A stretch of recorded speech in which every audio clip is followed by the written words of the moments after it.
आता isakal.com आहे देशातील नंबर 1 ची मराठी न्यूज वेबसाईट। प्रत्येक अपडेटसाठी isakal.com ला नक्की भेट द्या। असले तर सांगा, आमच्याकडे काय होत नाही, आम्ही गरीब असल्यामुळे तुम्ही त्याची काय दखल घेत नाहीत का? काय कधी पैशावाला असल्यामुळे काय गरीबाला काय नाही आहे का नाही व्यवस्थेमध्ये? आरोपीला अजून पकडण्यात गेले नाही, 11 दिवस झाले तरी बी आरोपीला का पकडत नाहीत? त्याच्या काय पैशाची लाल हे आहेत का?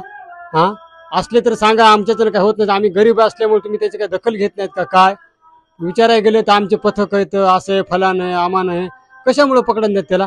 का आम्हाला उद्या रस्त्यावर उतरायची गरज आणायची का? मोर्चे काढून तुम्हाला सुद्धा हे फरक पडत नाहीत, आम्ही बघायलोत की करायला तुम्ही साधी जर गोष्ट झाली तर तिचा तुम्ही पाठपुरावा करून दखल घेऊन आरोपीला तात्काळ अटक करता।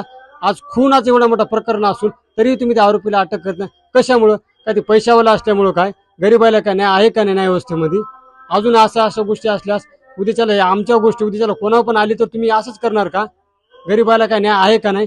आमची फक्त एवढीच विनंती आहे की आम्हाला न्याय पाहिजे आणि आरोपीला तात्काळ अटक केली पाहिजे। जर अटक नाही जर केलं तर आम्ही उपोषणाला बसताना ती शासनाने त्याची जबाबदारी घ्यावा। चोरी जर झाली तर 2 दिवसात तुम्ही त्याला पकडून नेता आणि एवढा खून होऊन तुम्ही काहीच त्याच्या पाठीशी लागणं, तुम्ही पैशाच्या जीवावर त्याला घेऊन फिरायली पाठीमाग 11 दिवस झाले तरी आरोपी अटक नाही। आमचे लेकर बाळ सरी रस्त्यावर पडलीत, असं म्हणणं आहे की लवकर त्याला अटक काऊन करीन? महाराष्ट्रातील सर्व बातम्यांचे विश्वासार्ह व्यासपीठ सकाळच्या सर्व सोशल मीडिया प्लॅटफॉर्मला लाईक, फॉलो आणि सबस्क्राईब करा। तसंच सर्व नोटिफिकेशनसाठी बेल आयकॉन प्रेस करायला विसरू नका।